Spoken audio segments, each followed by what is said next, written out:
Capítulo 10. Narrarei, aqui, somente algumas das leis que se referem às purificações e aos sacrifícios, pois estamos tratando dessa matéria. Há duas espécies de sacrifícios, particulares e públicos.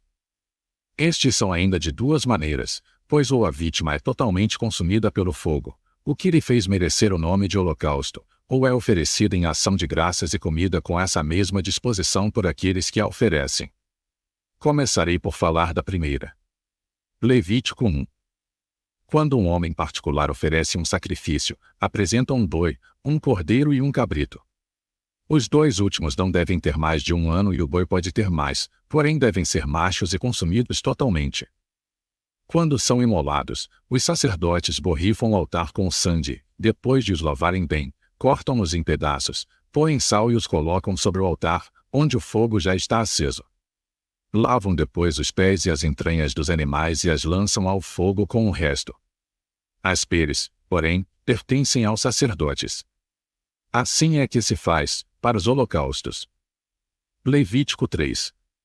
Nos sacrifícios que se fazem em ação de graças, matam-se animais da mesma espécie, mas é preciso que sejam sem mancha e tenham mais de 1 ano, não importando se forem fêmeas ou machos.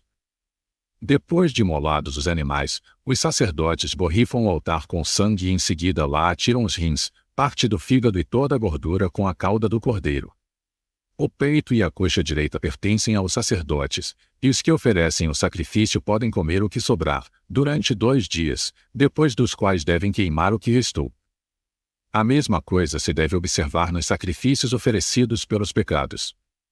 Os que não têm meios de sacrificar, porém, oferecem dos animais somente 2 pombas ou 2 rolas, uma das quais é oferecida em holocausto, sendo que a outra pertence aos sacerdotes, como explicarei mais detalhadamente no tratado que escreverei sobre os sacrifícios.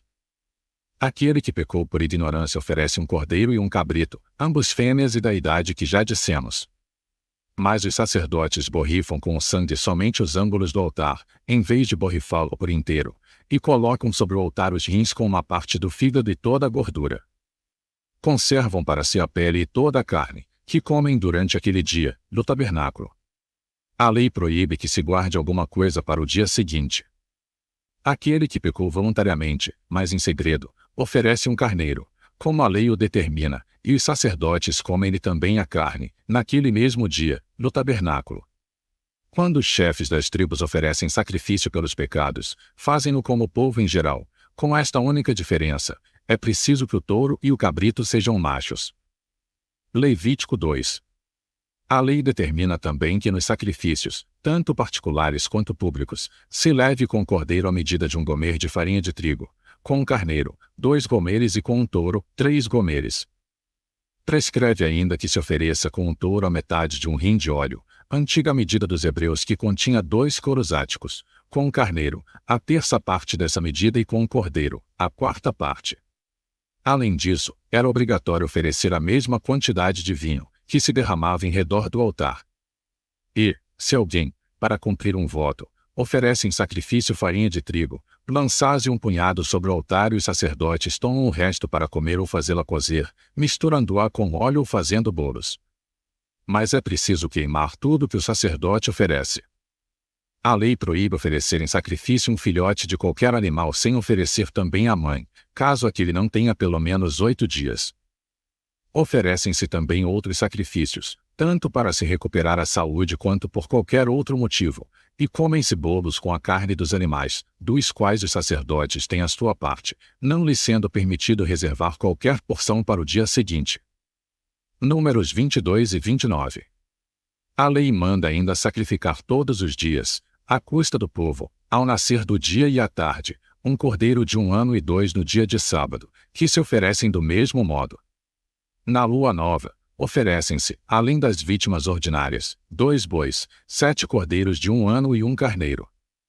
E, se alguma coisa fosse esquecida, oferecia-se um bode pelos pecados, e no 7º mês, ao qual os macedônios chamam Hiperberetion, ofereciam-se ainda um touro, 1 carneiro, 7 cordeiros e 1 bode, pelos pecados. No 10º dia da lua do mesmo mês, jejua-se até a tarde. Sacrificam-se, pelos pecados, um touro, um carneiro, 7 cordeiros e um bode. e mais 2 bodes, um dos quais é levado vivo para fora do acampamento, para o deserto, a fim de que o castigo merecido pelo povo por causa de seus pecados caia sobre a cabeça desse animal. O outro bode é levado a uma arrabalde, isto é, um lugar próximo do acampamento e muito limpo, onde é queimado inteiro, com a pele, e dele nada se reserva. Queima-se também um touro, que não é dado pelo povo, mas pelo sacerdote. Este, depois que levam ao tabernáculo o sangue desse touro e o do bode, mergulha o dedo nele e borrifa 7 vezes a coberta e o pavimento e outras tantas vezes a parte interna e as proximidades do altar de ouro e do grande altar que está descoberto à entrada do tabernáculo. Levam-se depois, desses animais, as extremidades, os rins, parte do fígado e toda a gordura ao altar, e o sumo sacerdote acrescenta, de seu, um carneiro, que é oferecido a Deus em holocausto. Levítico 23. No 15º dia desse mesmo mês, aproximando-se o inverno, foi dada ao povo ordem de firmar bem as suas tendas e os seus pavilhões, cada um segundo as suas famílias, para que pudessem resistir ao vento, ao frio e às outras vicissitudes dessa triste estação. E, quando chegassem à terra que Deus lhes prometera, deveriam dirigir-se à cidade que lhes seria capital, porque nela o templo seria construído, e ali celebrar uma festa durante 8 dias, oferecendo vítimas a Deus, umas para serem queimadas em holocausto e outras em ação de graças, e levando em suas mãos ramos de mirto, de salgueiro e de palmas, aos quais se prenderiam limões. 0 sacrifício que se faz do primeiro desses 8 dias é de holocausto, no qual se oferecem 13 bois, 14 cordeiros, 2 carneiros e um bode, para expiação dos pecados. Continua-se nos dias seguintes a fazer a mesma coisa, exceto que se diminui um boi cada dia, até que o número seja reduzido a 7. O 8º dia é de descanso e se comemora não se fazendo obra alguma. Sacrificam-se nesse dia, como já dissemos, um novilho, um carneiro, 7 cordeiros e um bode, para o pecado pês 12,13 e 23. Eis a seguir as cerimônias do tabernáculo, que sempre foram observadas entre os homens de nossa nação. Levítico 23, Números 9 e Deuteronômio 16. No mês de Xântico, a que chamaram Nisan e com o qual começa o ano, no 14º dia da lua, quando o sol está na linha de Ares, que é o tempo em que os nossos pais saíram do Egito e do cativeiro juntamente, a lei nos obriga a renovar o sacrifício que então fizeram e ao qual se dá o nome de Páscoa.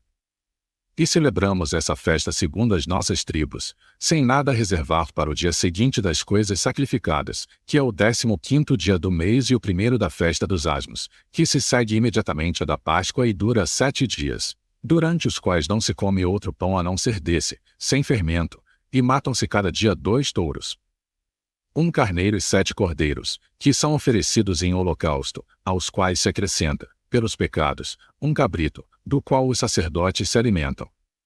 No 16º dia do mês, que é o segundo dos asmos, começa-se a comer os grãos que foram recolhidos e nos quais ainda não se tocou.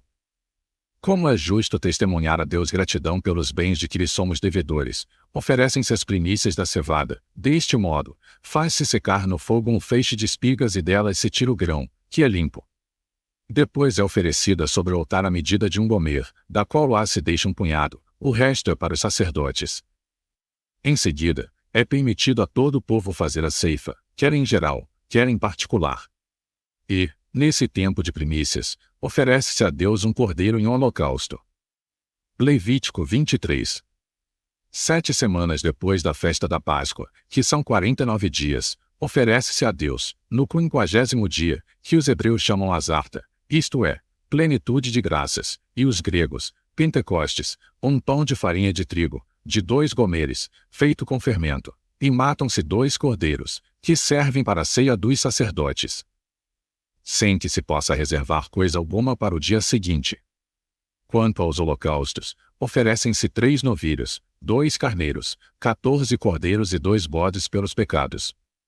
Não há festa na qual não se ofereça holocausto e não se deixe de trabalhar, pois são 2 coisas que a lei obriga indispensavelmente a observar. Depois dos sacrifícios, come-se o que foi oferecido. Dão-se também, para esse fim, às custas do povo, 24 medidas de farinha de trigo, das quais se faz pão sem fermento. Destes, cozem-se 2 a 2, na vigília do sábado. E, na manhã desse sábado, colocam-se 12 sobre a mesa sagrada, 6 de um lado e 6 de outro, em frente uns dos outros, e lá ficam, com os pratos cheios de incenso, até o sábado seguinte, quando, depois de se terem colocado outros em seu lugar, são entregues aos sacerdotes, para que os comam. O incenso é queimado no fogo, para que consuma os holocaustos, e põe-se outro com os pães. O sumo sacerdote oferece, de seu, 2 vezes por dia, uma medida de farinha pura, misturada com óleo um pouco cozida, da qual lança pela manhã a metade no fogo, e à tarde, a outra metade. Mas basta de falar dessas coisas, que explicarei melhor em outro lugar. Números 3. Depois que Moisés separou a tribo de Levi das outras, para consagrá-la a Deus, purificou-a com água da fonte e ofereceu sacrifício. Entregou-lhes em seguida a guarda do tabernáculo e dos vasos sagrados e ordenou-lhes que se ocupassem com grande cuidado desse mister, segundo os sacerdotes o ordenassem. Assim, os dessa tribo começaram desde então a ser considerados como consagrados a Deus. Levítico 7:17. Moisés declarou nessa mesma ocasião que animais eram considerados puros, dos quais era permitido comer, e de quais não era permitido comer, por serem impuros. Diremos disso a razão quando se apresentar a oportunidade. Quanto ao sangue, foi absolutamente proibido alguém alimentar-se dele, porque julgavam que a alma e o espírito dos animais estavam encerrados no sangue. Proibiu-se também comer a carne dos que morriam por si mesmos, bem como gordura de cabra, de ovelha e de boi. Levítico 14. Ordenou Moisés que os leprosos fossem separados dos outros, como também os homens que sofressem de fluxo de sêmen, que as mulheres não teriam relações com os homens senão 7 dias depois de terminadas as suas purgações, que quem tivesse sepultado um cadáver só seria considerado puro 8 dias depois.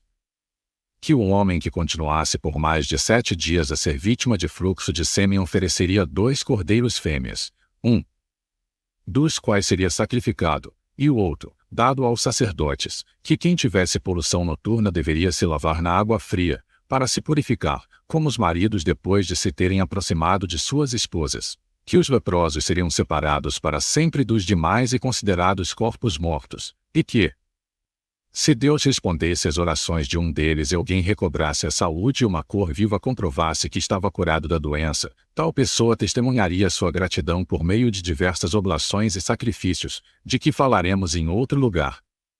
Isso faz ver o quanto é ridícula a fábula inventada por aqueles que dizem que Moisés fugiu do Egito porque tinha lepra e que nós, hebreus, tendo sido também atingidos pela doença, fomos levados por ele, pela mesma razão, à terra de Canaã. Se isso fosse verdade, teria ele desejado, para sua própria vergonha, estabelecer semelhante lei? Acaso não se teria oposto a ela se outro a tivesse apresentado, visto que há nações entre as quais os leprosos não são desprezados nem separados dos outros e ainda são elevados a honras, a cargos militares na guerra, a empregos públicos do governo e mesmo admitidos aos templos? Se então Moisés estivesse contaminado por essa doença, quem o teria impedido de dar ao povo leis que seriam antes vantajosas para ele que prejudiciais? E assim, não fica claro que isso é coisa inventada, por pura malícia, contra a nossa nação?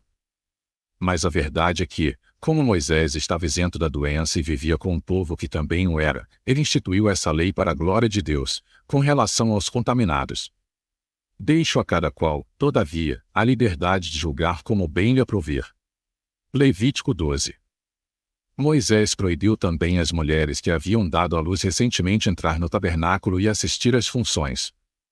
Só poderiam entrar 40 dias depois, se tivessem tido um filho, ou após 80 dias, se fosse uma filha, e eram obrigadas, depois desse tempo, a oferecer vítimas, sendo uma parte destas consagrada a Deus. A outra pertencia aos sacerdotes. Números 5. Se o marido desconfiava da esposa e ela era suspeita de adultério, oferecia uma medida de farinha de cevada, jogava um punhado sobre o altar, e o resto era para os sacerdotes. Um dos sacerdotes punha então a mulher à porta que está em frente do tabernáculo, tirava-lhe o véu que tinha sobre a cabeça, escrevia o nome de Deus em um pergaminho e a obrigava a declarar com juramento se havia profanado a fidelidade conjugal. E ela acrescentava esta imprecação: se a tivesse violado e o seu juramento fosse falso, que a sua coxa direita se destrancasse no mesmo instante e o seu ventre se rasgasse e ela morresse assim miseravelmente. Mas se, ao contrário, o marido, impelido somente pelo ciúme, por excesso de amor, havia injustamente suspeitado dela, provesse a Deus dar-lhe um filho dentro de 10 meses. Após esse juramento, o sacerdote mergulhava na água o pergaminho sobre o qual havia escrito o nome de Deus. Depois que esse nome ficava completamente apagado e diluído pela água, misturava a água com a poeira do pavimento do tabernáculo e dava a mistura para a mulher beber. Se for acusada injustamente, ela engravidaria e daria à luz infelicidade. Mas se, ao contrário, era culpada de ter por falso juramento e por sua impudicícia faltado a fidelidade a Deus e ao marido, morria com infâmia, da maneira que dissemos. Essas foram as leis que Moisés deu ao povo com relação aos sacrifícios e às purificações. Eis ainda outras que ele também criou. Proibiu absolutamente o adultério, pois julgava que a felicidade do casamento consistia nessa pureza e naquela fidelidade que o marido deve à mulher e a mulher ao marido e que importa à república que os filhos sejam legítimos. Levítico 18, 29 e 21. Moisés condenou como crime horrível o incesto cometido com a própria mãe, ou madrasta, ou tia, tanto do lado paterno como do materno, ou irmã, ou nora. Proibiu coabitar com a própria mulher enquanto ela estivesse nas suas purgações. Condenou como crime abominável o coito com animais ou com rapazes e ordenou para todos esses pecados a pena de morte. Quanto aos sacerdotes, quis que fossem muito mais castos que os outros, pois não somente os obrigou a observar essas mesmas leis, mas lhes proibiu esposar mulher que houvesse sido abandonada, ou escrava, ou alguma que tivesse sido hospedeira, cabareteira ou repudiada, fosse qual fosse o motivo. Acrescentou ainda, com relação ao sumo sacerdote, que ele não podia, como os outros sacerdotes, desposar viúva, mas seria obrigado a receber uma virgem e conservá-la. Proibiu-lhe ainda aproximar-se de algum morto, embora fosse permitido aos outros aproximar-se de pais, mães, irmãos e filhos mortos. Acrescentou, para todos, que fossem verdadeiros e muito sinceros em todas as suas palavras e ações. Se entre os sacerdotes houvesse algum defeito corporal, ser-lhe-ia permitido estar com os demais, mas não poderia subir ao altar ou entrar no templo. Eram obrigados a ser puros e castos não somente quando celebravam o serviço divino, mas em todo o resto de sua vida. Levítico 10. Quando usavam a veste sagrada asterisco conveniente ao seu ministério, eram obrigados, além da pureza na qual deviam sempre viver, a tal sobriedade que lhes era proibido beber vinho, e as vítimas que ofereciam deviam ser de animais inteiros, sem mancha. Essas foram as leis que Moisés outorgou no deserto e fez observar durante a sua vida. Instituiu ainda outras para serem observadas no futuro, quando o povo estivesse de posse da terra de Canaã. Levítico 5. Moisés determinou que de 7 em 7 anos a terra descansasse, sem ser cultivada. Não se plantaria nela coisa alguma, do mesmo modo como havia ordenado que no 7º dia o povo não trabalhasse. A isso acrescentou que tudo que a terra produzisse por si mesma no ano de descanso seria comum a todos, mesmo aos estrangeiros, e não seria permitido a ninguém guardar alguma coisa disso. Quis também que a mesma coisa se observasse depois de 7 vezes 7 anos e que no ano seguinte, que é o 50º e jubileu dos hebreus, isto é, liberdade, os devedores ficassem livres de todas as suas dívidas e os escravos fossem libertados. Entende-se serem estes todos os que antes eram livres, mas foram reduzidos à escravidão em vez de serem condenados à morte, como castigo por terem violado alguma lei. Essa lei determinava também que as heranças voltariam aos seus antigos possessores. Desta maneira, quando o jubileu se aproximasse, o vendedor e o comprador da herdade calculavam juntos o que ela rendera e as despesas que haviam feito. Se a renda superasse as despesas, o vendedor retomava a herdade, e se, ao contrário, as despesas superassem a renda, o vendedor restituía o excesso, e a herdade voltava a ele. No entanto, se a renda fosse igual às despesas, o antigo possessor retomava a posse de sua herdade. A mesma coisa se observava quanto às casas que estavam nas cidades e nas aldeias rodeadas de muros. O vendedor podia voltar à sua casa, dando o preço da alienação antes de o ano terminar. Mas se deixasse de o entregar, o comprador estava confirmado na sua posse.